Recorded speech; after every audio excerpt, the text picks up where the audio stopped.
Time Warner Cable is pleased to be an underwriting sponsor for Carolina Week.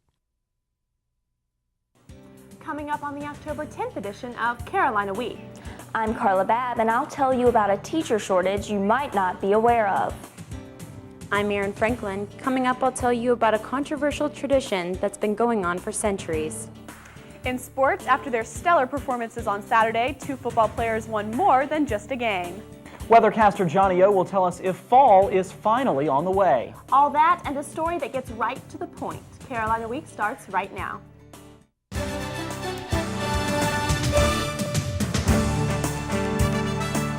From the James F. Goodman Studio in the School of Journalism and Mass Communication at the University of North Carolina at Chapel Hill, connecting campus and community, this is Carolina Week. Hello and welcome to the Wednesday edition of Carolina Week. I'm Sarah Huffman. And I'm Adam Rue. Thank you for joining us. UNC students and system administrators often fight about funding priorities, but we found one shortage both groups agree needs immediate attention. Our Carla Babb is live in the newsroom with more, and Carla, this is a pretty big shortage, isn't it? Yes, it is, Adam. Many of us struggle with learning a foreign language, but these skills can be very useful, especially when it comes to one particular language. Allahu Akbar, Allahu Akbar. I think I was born to be a teacher. Meet Nasser Isleem. He's an Arabic language professor here at UNC, and at Meredith, and at Duke. At UNC, I go 3 times a week. I teach 4 classes. And at Duke, I teach twice. At Meredith, I do the same thing. I teach Mondays and Wednesdays. And he's not the only one with a hectic teaching schedule. North Carolina General Administration Representative Alan Mabe oversees the 16 colleges and universities in the UNC system. He says Arabic teachers are in high demand. The CIA and the National Security Agency have been seeking to have more people employed who speak Arabic, Homeland Security likewise. So all of those agencies together have added up to quite a need for people who speak Arabic. And the demand is growing. Less than half of the UNC system schools have Arabic language classes, and most of those programs have only one teacher overseeing as many as 125 students. Although Isleem teaches large classes, he makes it worthwhile through outside activities that showcase Arabic culture. From coffee hours in Durham to iftar rituals at Isleem's house in Raleigh. I think Arabic is great with Professor Nasser Isleem because he doesn't just teach us the language, he also teaches us about the culture. The culture side will add a lot to the knowledge of students, like spices to the food. Mabe says UNC wants to bring in more teachers, but the resources aren't available. Finding faculty is probably the toughest job for some of the campuses, and they have to depend on people who may be doing other things but happen to be fluent in Arabic to provide that instruction. With all the complexities of the Arabic language, Isleem says it takes a while to train competent Arabic teachers.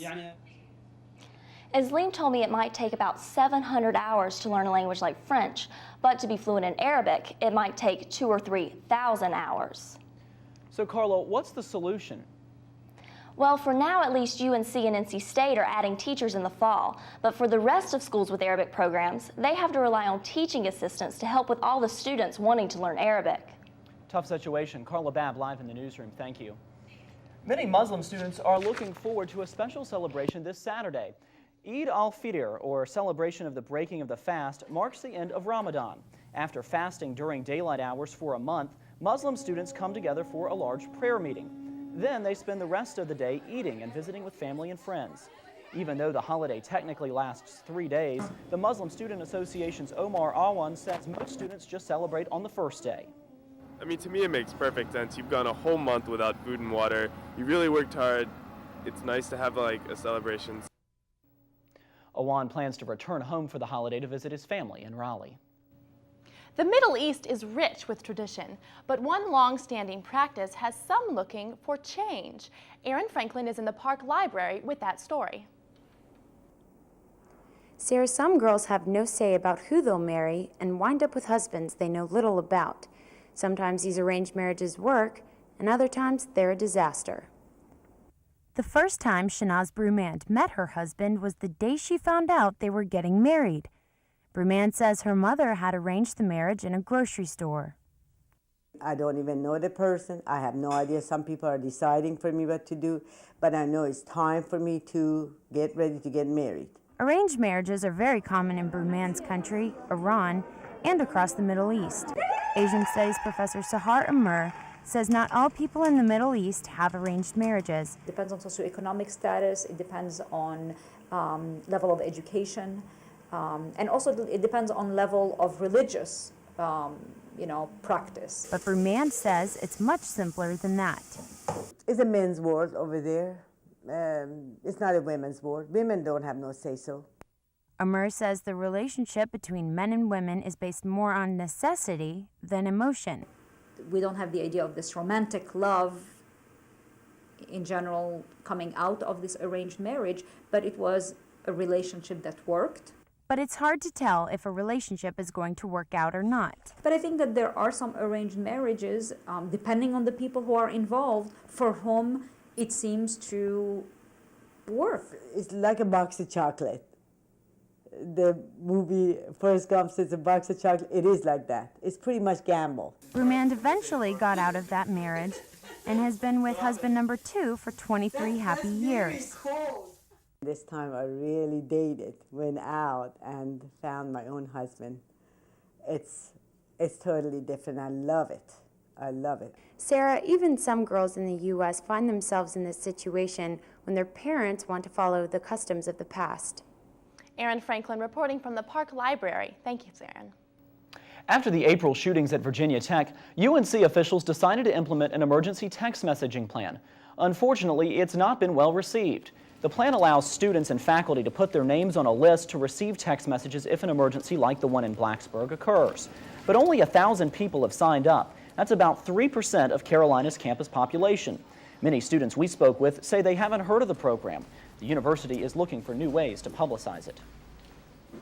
Medical researchers at Duke say women and minorities are less likely than white men to get the therapy they need after a heart attack. The Journal of the American Medical Association reports that 25% of black men and 50% of all women were less likely than Caucasian males to receive the implantable cardioverter defibrillator. The device helps maintain heart rhythm. The authors couldn't explain the differences, but note that white men are usually the first to benefit from new medical technology. UNC is celebrating diversity this week. Monday marked the beginning of Race Relations Week. Organizers hope students will interact with people of different ethnicities and religions. Cubes are set up outside of the campus Y and in the pit to publicize each day's events. As part of Race Relations Week, Orange County Superior Court Judge Carl Fox will speak tonight at 7 in the Haynes Arts Center. And Rams Head Dining Hall is holding a Mix-It-Up dinner Thursday night at 5:30. For a full list of events, visit our website, carolinaweek.org. To help promote Race Relations Week, Interactive Theater Carolina put on its first show Monday night. The skit was themed around different race stereotypes. The show is a unique experience because the audience gets to participate in the drama on stage. Viewers are able to ask characters questions in order to gain insight into the way they reacted during certain situations. Chapel Hill is known for its vibrant arts community. You're right, but after the break, I'll show you why you'll find theater groups in some unusual spaces this year.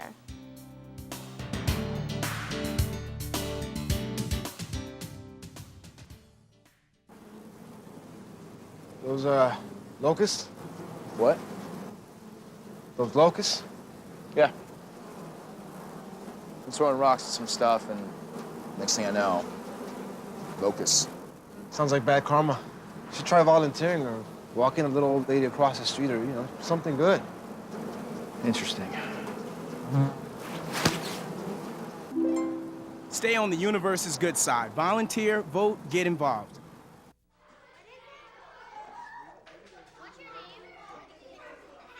AIDS has killed more children worldwide than there are in all the grade schools in New York, Chicago, Los Angeles, Washington, Atlanta, and Miami combined.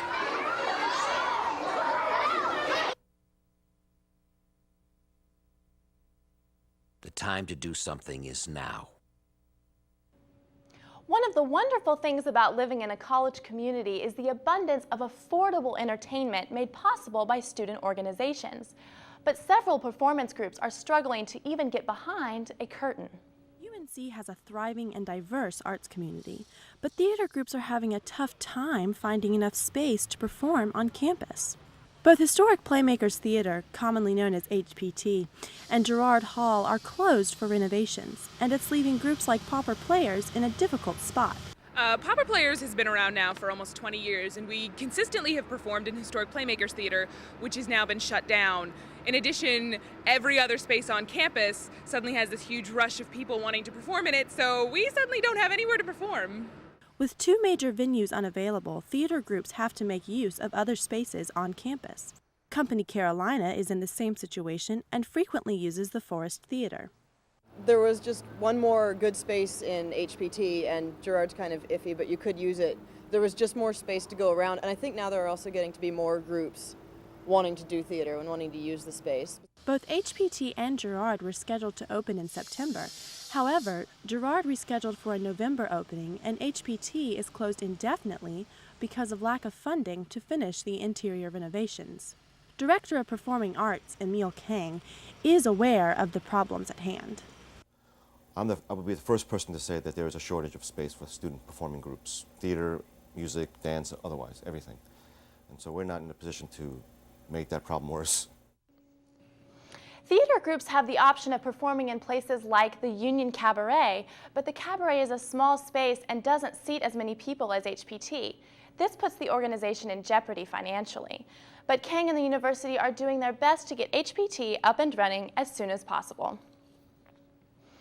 If you can't make it on time to the Playmakers version of Romeo and Juliet, don't worry. You can watch what you missed in the lobby. The Center for Dramatic Art has installed 2 flat-screen TVs outside the entrance to the Paul Green Theater. The TVs display photos and clips of performances before the show begins, but their main purpose is to play a live feed of what's going on inside the theater. This helps latecomers follow along with the performance and also adds a modern touch to the lobby. We went with the TV screens so that we could show not only slides of our actual shows, but we would like to do eventually footage, like film footage of the shows, and do trailers and things like that for upcoming events. Romeo and Juliet ends October 14th and Playmakers resumes on the 24th with Crimes of the Heart. Many students dread registering for classes, but some say the advising system at Carolina is flawed. But it might be changing. An external review includes suggestions from students and faculty members about how to improve the current system, which often keeps students waiting. The review suggests a more efficient online system, but that isn't likely to take effect for another 3 years. One change that might happen soon is for students to keep the same advisor for the first 2 years. Should government meetings include prayer? In May, Fayetteville decided to ban references to Jesus in prayers during public meetings. Fayetteville made the move to prevent potential legal problems. The Chapel Hill Town Council doesn't have that dilemma because the meetings don't open or close with prayer. Councilmember Bill Thorpe says the town doesn't want to push the community toward a certain religion, though other groups do open meetings with prayer. Congress does it, as I said, and the North Carolina General Assembly does it, but again, I think they use very select words, and I'm saying the same thing, that we don't need to get into that period. Thorpe says religion hasn't been an issue since he's been in office, and because the council doesn't pray at meetings, members don't have to worry about saying the right word for the right faith. Voters are trying to learn more about local candidates before Election Day rolls around on November 6th. Last night, WCHL hosted the 2007 election forum at the Hargrave Center to let voters hear what candidates had to say about important issues. Topics included Carolina North, affordable housing, and the proposed transfer station along Rogers Road. In the past, voter turnout for municipal elections has been low. Candidate Matt Tchaikovsky says voters sometimes feel disconnected from their representatives. It's driven largely by apathy, by voters saying to themselves, it's not going to make a difference. You know, all these candidates are more or less the same. For a full list of Chapel Hill Town Council and mayoral candidates, check out our website, www.carolinaweek.org. And now we're joined by Weathercaster Johnny O.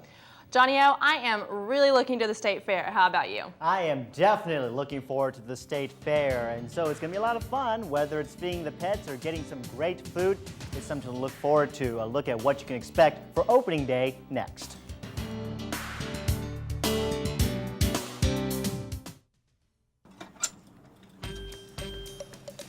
Hey man, what's up?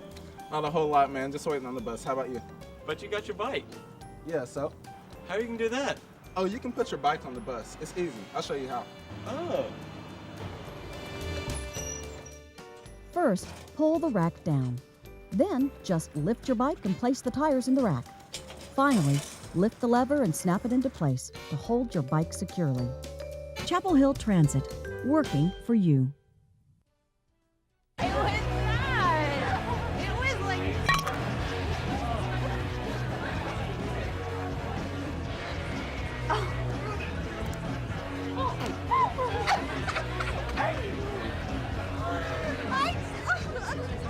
It's easy to tell if you've had way too many. But what if you've had just one too many? Buzz driving is drunk driving.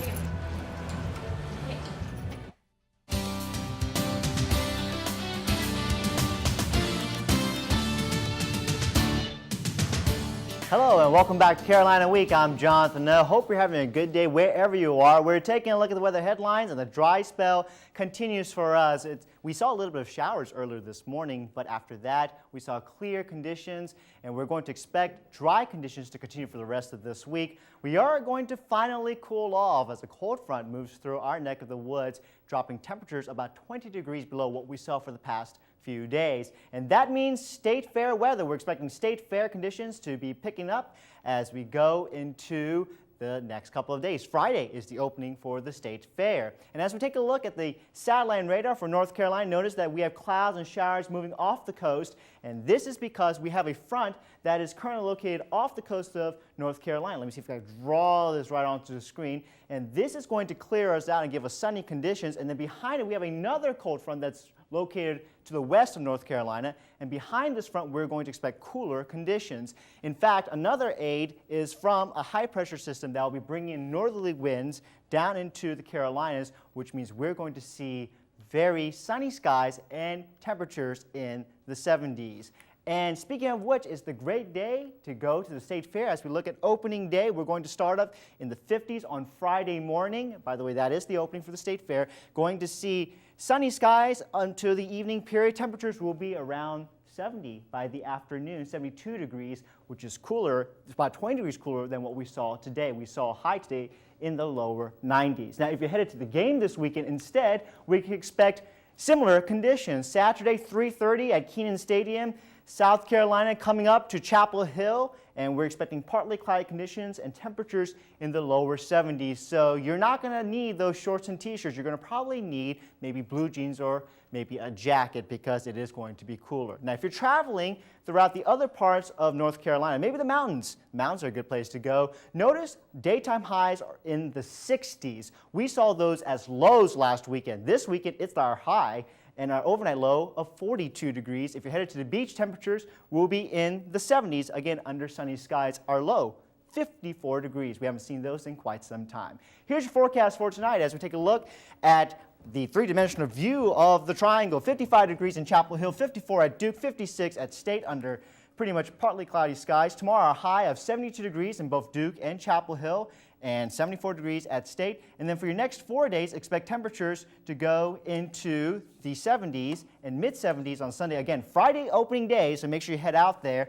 Overnight lows, look at this, mid-40s. What does that mean? You probably need to close your windows and maybe even turn that heat because it's going to be quite cool outside, and you need to bring out those sweater weather condition type clothes as you head into the weekend. But it's going to be absolutely sunny, and it's going to be fall-like for this coming weekend. That sounds like amazing for the game and for the fair, and I'm really excited. Absolutely. Sounds great, Johnny. Thanks. Does the grass always look greener on the sorority side? That might not be the case anymore after the Orange Water and Sewer Authority issued a Stage 1 drought advisory for Orange County residents. Greek Housing is currently abiding by drought restrictions at the expense of losing some of its lush landscaping.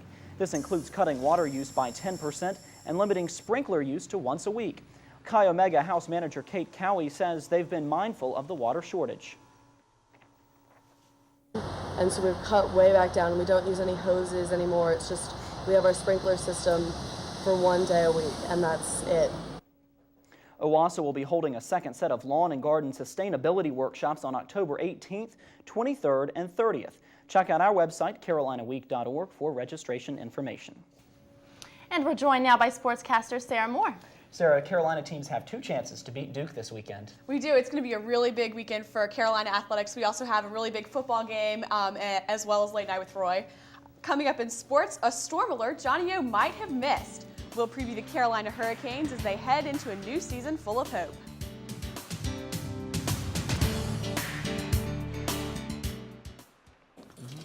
Nice. Hey guys. Ooh, I've been looking for that. Has legal seen this? Yeah.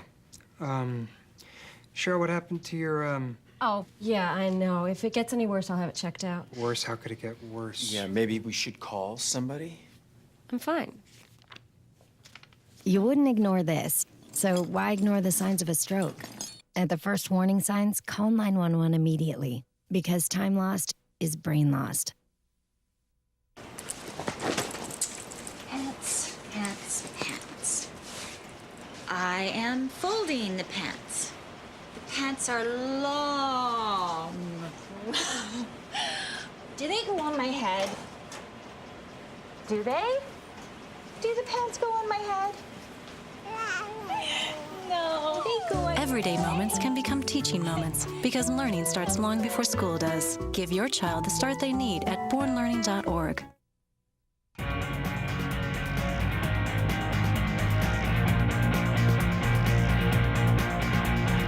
Welcome to Carolina Week Sports. I'm Sarah Moore. Senior kicker Connor Barth and junior right tackle Garrett Reynolds are ACC Players of the Week following their efforts in the victory against Miami. The team relied on Barth's field goals, 4 of them, to claim the victory. His kicks were good from 51, 33, 35, and 20 yards. Barth has kicked a school record 19 consecutive field goals dating back to his sophomore year. Reynolds had a great day as well, tallying 8 knockdown blocks and paving the way for this Anthony Elsie touchdown run, who surprised Reynolds with the news of the honor. I guess it's cool.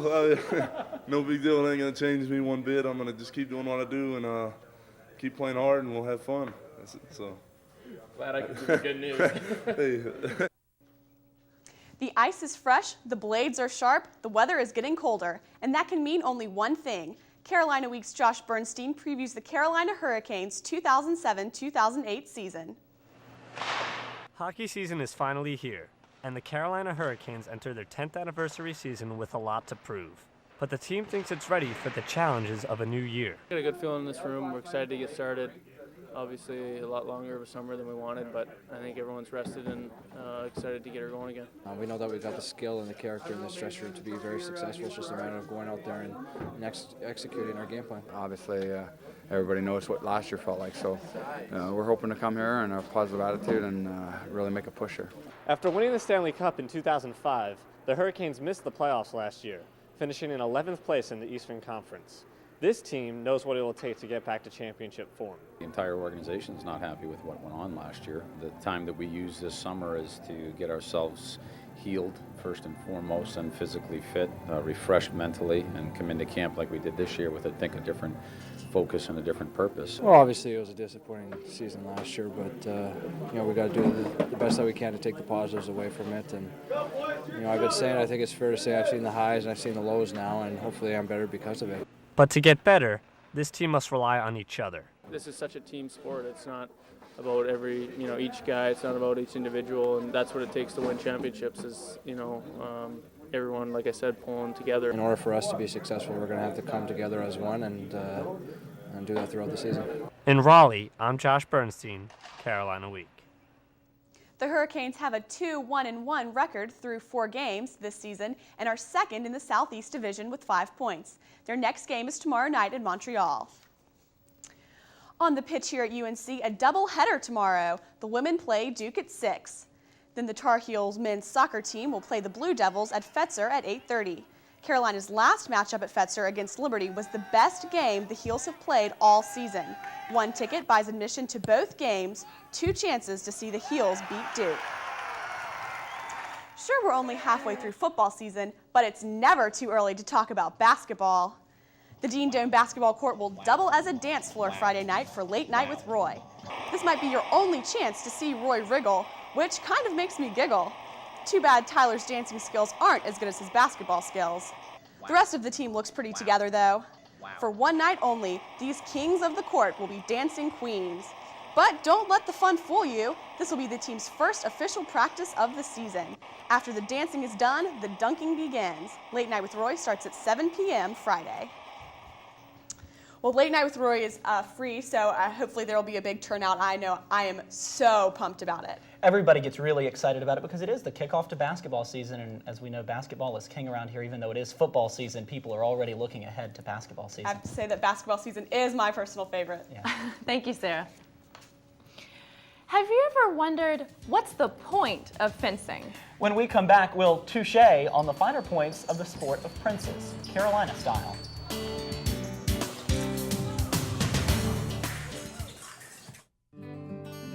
The bottom line probably is that I love Chapel Hill. I make sure Chapel Hill grows and still remembers the little things. I help pave the way for cyclists. I make Chapel Hill great for all kinds of families. I help you get to where you need to go. Hey, I keep Chapel Hill moving. I keep our water safe and clean. You can make a difference working on one of the town's boards or commissions. If you have a story idea, contact Carolina Week at 843-8292. You can also visit us online at carolinaweek.org. If you have questions about this program, write Carolina.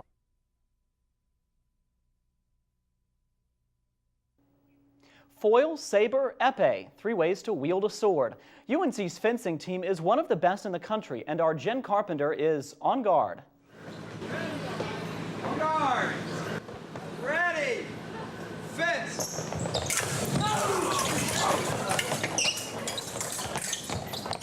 It's chess at 100 miles an hour. Last year we finished 13th, and this year we've got a team I think could make the top 8 easily. You know, it's Carolina. You can't get away from that. The school itself just draws good people, good athletes, good students, and you know, and that's how we succeed.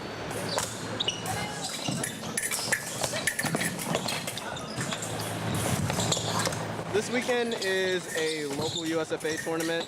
Basically means a lot of really good fencers are going to be fencing, and should be a good time.